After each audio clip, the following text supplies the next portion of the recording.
大家好啊，我係鄧師兄啊。之前咧，大家咧都聽過我用奇門遁甲推演過咧，侵搞邊科啦，亦都講過 Elon Musk 嘅股票咧會跌啦，日本係冇大地震啦，呢啲都用奇門遁甲咧推演到一一應驗咗啦。咁唔同嘅朋友咧都希望我咧今日講多一集咧關於奇門遁甲嘅嘢，亦都係咧影響大家未來嘅，就係關於咧赤馬紅陽年。咁有朋友咧 WhatsApp 我咧就問，喂，究竟呢一個圖片上面講嘅嘢係咪真噶？咁簡單啲講咧就話咧嗰位預測師咧就預測話咧嚟緊咧就有得去旅行就好，而家去啦，有得食就好食。未來嗰2年咧就唔好講生活，要講生存。亦都有唔同嘅 YouTube 片咧就講話咧赤馬紅陽係60年嚟嘅一次詛咒。赤馬紅陽劫咧係一啲動盪嚟嘅，關於啲冰災啊、瘟疫啊、天時嘅逆變。2026年嘅赤馬紅陽劫咧係400年來嘅大變局。咁究竟乜嘢係叫做赤馬紅陽咧？究竟係乜嘢劫咧？我哋咧而家咧慢慢同大家講講。喺講之前咧，首先大家要理解一下乜嘢叫做赤馬紅陽嘅。喺60甲子紀年法裏面咧，佢係關於天干同地支嘅組合。天干咧就會以甲乙丙丁戊己庚辛壬癸呢10個天干咧順序出現，而地支咧就係子丑寅卯辰巳午未申酉戌亥呢12個地支，而一個天干加一個地支結合埋咧就形成咗一年啦。佢哋會順序出現，例如係首先有嘅甲子年啦，跟住就變咗做乙丑年、丙寅年，如此類推。去到咧癸酉年之後咧，就會循環翻，又出現翻咧就係甲同埋乙，咁咧就變成咗甲戌同埋乙亥啦。咁如此一路一路咁樣排落去咧，去到第60個咧就係癸亥年，而第61個咧就會循環翻，形成翻甲子年。所以咧每60年咧就會有一個循環，我哋就叫呢個循環咧就叫做甲子60甲子紀年法。而當中嘅赤馬紅陽年咧，亦都係指緊丙午同埋丁未年嘅。咁點解赤馬年亦都係叫丙午年呢？因為咧赤馬嘅赤咧係代表咗天干嘅丙，因為丙係屬火嘅，係紅色，亦都係赤色。而馬年咧可以用地支午嚟到做代表，而紅陽咧紅色可以用天干丁嚟到做代表，而陽咧可以用地支未嚟到做代表。所以赤馬年就係丙午年，紅陽年咧亦都係丁未年啦。不約而同有朋友咧就問，赤馬紅陽年係咪好大鑊，好多事發生呢？就呢個問題咧，起咗一個奇門遁甲嘅盤，時間咧就係2025年嘅11月24號。因為奇門遁甲咧係天干學嚟嘅，就以天干嚟到做代表。我哋咧為咗要預測咧，我哋身邊發生嘅事咧，就以唔同嘅地區啦、國家咧嚟到睇一睇，究竟佢哋兩者或者三者之間咧發生啲咩關係嘅。咁我哋咧就以呢個中國咧就用癸嚟到做代表，因為咧中國嘅領導人習近平咧就係癸巳年出世嘅。而日本咧我哋就用申嚟到做代表，因為咧高市早苗係辛丑年出世嘅。台灣咧就用己嚟到做代表，因為咧賴清德係己亥年出世嘅。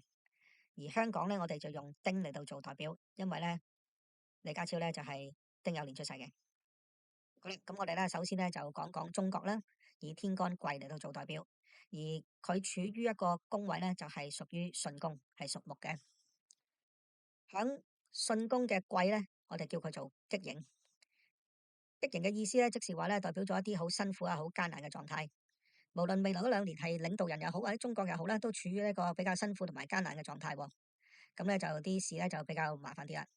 而癸下面嘅己咧，癸加己咧，我哋叫佢做華蓋地戶，意思咧即係話需要咧躲災避難咁解。咁即是話有災難啦，如果唔係就唔使躲避啦。咁究竟啲咩災難嚟嘅咧？我就要睇下係屬於咩門啦。我哋今次咧就係關於開門嘅，開門咧就代表咗呢啲工作同就業有關。咁呢啲災難咧就即是話咧同工作同就業有關啦。而開門上面咧就有白虎啊，白虎咧就代表咗壓力，即是話咧響未來2年咧，中國關於就業啊或者工作上面咧就好大嘅壓力啦。而響白虎隔籬咧有個空字，代表咗空亡咁解，即是話咧無論咧你點做咧，嗰個工作或者就業咧都唔見有起色嘅。咁呢樣嘢咧大家就要留意啦。咁而位處響巽宮嘅癸咧，佢咧就係一個門壁嚟嘅。巽宮本身咧就係屬木，開門咧就本身屬金嘅。咁而開門嘅金咧就克住巽宮嘅木，就係門克住個宮位，我哋咧就叫做門壁。所謂嘅門壁咧就係吉事吉不走，凶事就事更凶，即是話咧有吉事咧就冇份，但有凶兆嘅時候咧，啲凶嘅力量咧就更加大啦。而響巽宮咧，響大字裏面咧就代表咗風，即是話一啲唔好嘅嘢咧就好似風咁樣無聲無息咁出現，亦都好似風咁樣咧會無聲無息咁消失。就正如阿家英哥呢一句說話啦。係啊，就係真係好難估嘅。咁所以咧嚟緊要投資中國股票嘅朋友咧就要小心啦。咁咧另外一樣嘢咧需要同大家講嘅咧就係關於咧天鷹喎。響開門下面嘅天鷹原本咧係代表一啲閃靈靈啊好漂亮嘅嘢嘅。咁但係天鷹咧響巽宮嗰度咧就係非常之旺嘅，正所謂咧物極必反喎。而天鷹咧響一個反方面嚟睇咧係一啲血光嘅嘢嚟嘅。咁咧意思咧即是話咧代表咗咧中國未來咧可能會因為就業不足啊或者開工唔夠啊欠薪呢啲嘢咧發生血案嘅。好啦，睇完中國之後咧，我哋睇睇日本啦。日本就以天干申嚟到做代表，申咧就係處於響離宮嗰度嘅，響離宮嘅申咧同樣啦都係屬於極刑，即是話咧代表咗一啲好辛苦、好艱難嘅狀態。而申加貴咧就係天怒華蓋喎，係代表一啲是非口舌。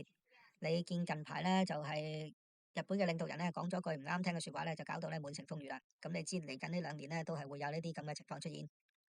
而日本未來嗰2年咧係處於一個休門，休門咧即是係代表咗一啲休息啊、休閒啊嘅狀態，亦都係同旅遊有關嘅。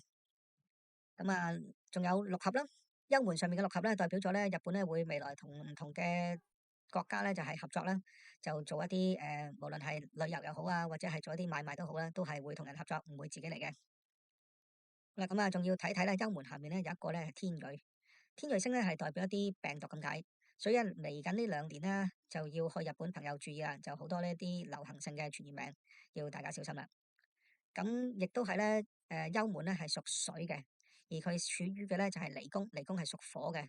幽門嘅水咧係克住離宮嘅火喎，亦都係咧門克住個宮，我哋亦都叫做門壁，亦都係話啦，哦，因為咧吉時就吉不就，凶時就時更凶。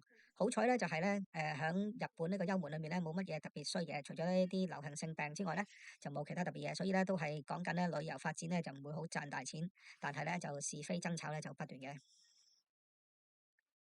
好啦，咁講完日本之後咧，我哋就講下台灣未來嗰2年會點喎？以天干紀嚟到做代表嘅台灣咧，位處於震宮，震宮係屬木嘅。咁而呢個紀咧，就係本身咧就係代表一啲咧陷阱啦，或者一啲低落嘅嘢啦。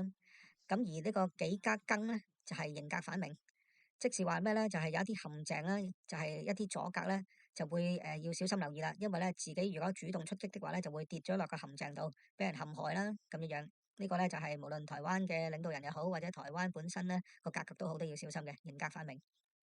咁咧佢處於嘅咧係經門喎，未來2年咧就有排驚到鼻哥窿都冇肉。究竟驚啲咩咧？我諗大家都估到啦，我都唔需要多講。咁咧好彩咧佢有天賦喎，即時話咧會有人幫佢咁解，咁啊所以又冇咁驚啦。咁喺經門上面咧有一個咧玄武喺度，玄武係講咩咧？就講緊盜賊喎，即是話咧未來嗰2年咧騙案就比較多嘅，咁所以咧住喺台灣嘅朋友咧就要留意啦。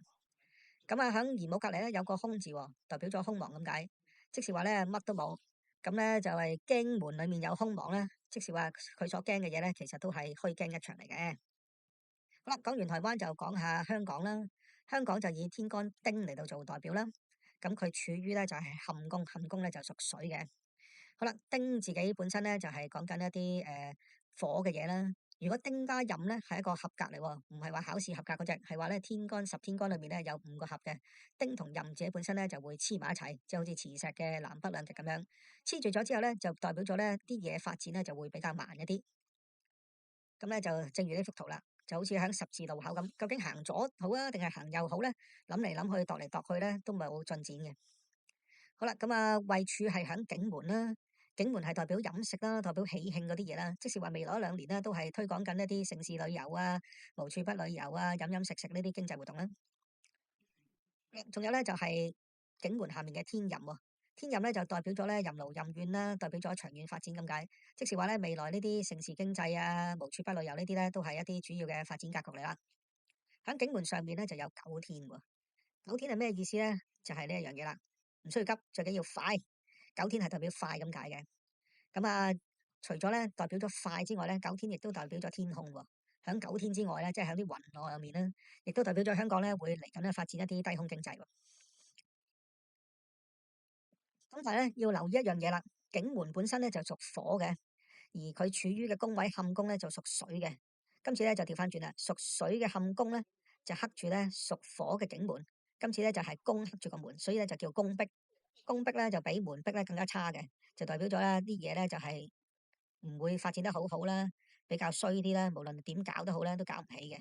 整體而言咧，即是話咧，響呢個警門呢啲咁嘅經濟活動咧，雖然九天好急咁樣推出嚟，但係因為丁任合住啦，同埋公逼的話咧，佢個發展咧都係比較緩慢一啲嘅。好啦，講咗咁多唔同地區未來嘅預測啦，究竟互動起上嚟又有冇啲大事發生呢？會唔會好似呢度講啊，天地氣數已經失衡，人間嘅動盪加劇呢？係咪有兵災啊、戰亂啊呢啲嘢呢？好啦，我哋依家要睇睇咧，我哋頭先所講嘅幾個唔同嘅地區同國家啦，包括咧中國咧，佢係屬於巽宮係屬木嘅，佢嘅代表咧就係天干癸啦，亦都有咧代表天干辛嘅日本咧係響離宮屬火嘅啦。亦都有咧，就係台灣咧，就係天干己咧，係響震宮，亦都係屬木嘅喎。大家咧有冇發現呢三隻之間咧有啲重疊嘅地方咧？聰明嘅朋友可能咧一眼都已經睇到啦。嗱，我哋首先睇睇咧代表癸，即係中國咧，佢咧就響不約而同響呢個日本裏面咧，亦都出現咗個癸字喎。我哋叫呢個現象咧叫做翻工啊，唔係話咧朝頭早7點起身翻工嗰隻翻工，係話個工位咧翻一翻咧跳咗去第二度咁解。呢個翻工嘅現象咧，即是話咧喺中國發生嘅嘢咧，不久之後喺赤馬紅羊年之後咧就會喺日本發生嘅。咁呢個咧就大家咧有一個互動嘅關係。而我哋再睇睇個宮位啦，巽宮咧，中國嘅巽宮屬木咧，係生離宮屬火嘅，即係日本喎，木係生火嘅，即是話咧兩個嘅關係咧唔會太差嘅喎，係呢個有個生嘅關係，就唔係有一個克嘅關係，即係唔係大家喺度對抗緊嘅。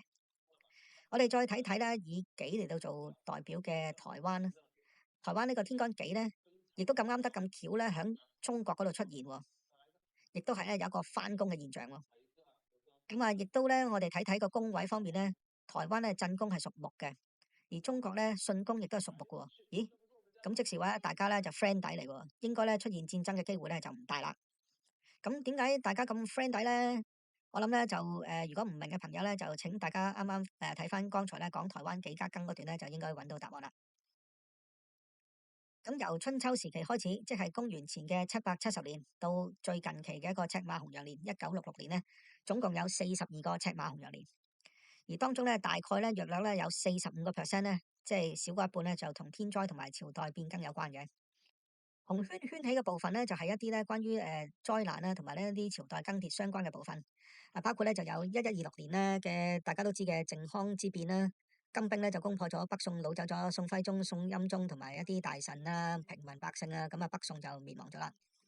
1306年啦，袁成宗去世啦，元武宗即位之後咧，就用武力咧將4個韓國咧就係黐埋咗一齊，咁啊統一咗呢個元朝，令到個勢力咧更加大。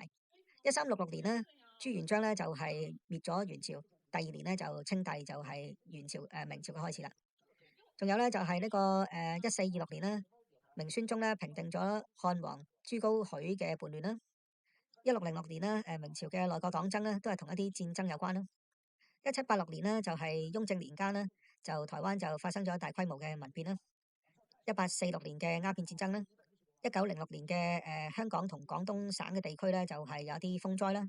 1966年嘅文化大革命啦，呢啲都係有啲即係大嘅變動啦。咁啊，除咗香港啊、中國啊、華南地區之外咧，世界亦都有啲大事發生喎，喺呢個赤馬紅羊年，包括咧就1367年啦，我哋見到有呢個英法百年戰爭啦，呢個1667年咧第2次嘅英荷戰爭就結束咗啦。咁啊，仲有譬如1967年嘅六七暴動啦，中東亦都發生咗呢個6日戰爭等等嘅，亦都唔係咧所有嘅赤馬紅羊年咧都係有災難嘅。不過咧，從今次嘅奇門遁甲盤預測可以睇到咧，嚟緊嘅赤馬紅羊年咧係一個改變世界運作嘅開始嚟喎。好啦，咁啊有唔同嘅朋友咧，亦都喺度關心究竟香港會係點啦。咁我諗香港住喺香港朋友咧，都不外乎咧都係睇下股市啊、樓市啊、經濟係點嘅啫。咁所以咧，我哋就從呢3個角度睇睇。如果關於股市方面咧，我哋咧就需要睇睇咧戊同埋生門呢兩個嘅關係。戊咧就屬於啲資本嘅，生門咧就屬於利潤嘅。咁而戊咧就係響離宮屬火，生門咧就響坤就屬土。咁咧如果係生門生個戊的話咧，即係話咧啲錢咧就會資產咧就賺到咧就走翻去啲錢資產嗰度咧，咁啊比較好啲。咁但係今次咧就好可惜調翻轉啦，而家咧就係戊響離宮咧屬火生呢個生門屬坤嘅土嘅，咁即是話咧調翻轉啦，啲資產咧就生嗰個利潤。咁即是話咧，你咧就掉啲錢入去鹹水海啦。咁所以嚟緊嗰2年嘅股市咧，大家都要小心。咁啊，樓市又點啊？樓市我哋要睇開門嘅。開門我哋講過啦，開門上面見到白虎係有壓力喎，響右邊咧見到有空亡喎，即是話咧得個吉喎。咁所以咧樓市都麻麻地啦。咁經濟又如何呢？咁樣經濟我哋講景門喎，咁我哋見到啦9天啦，啲嘢推得好急好快啦。景門係講緊一啲經濟嘅活動啦，無處不旅遊啊，城市經濟啦。下面見到丁壬合啦，合住咗，即是話咧發展比較緩慢。咁所以嚟緊呢2年香港經濟咧都係麻麻地。好啦，今集嘅奇門遁甲講赤馬紅羊咧已經到此為止啦。多謝大家收睇，歡迎大家 like share 同埋鐘仔。嚟緊有新嘅節目嗰陣時會通知大家。多謝大家收睇，我哋下次再見，拜拜。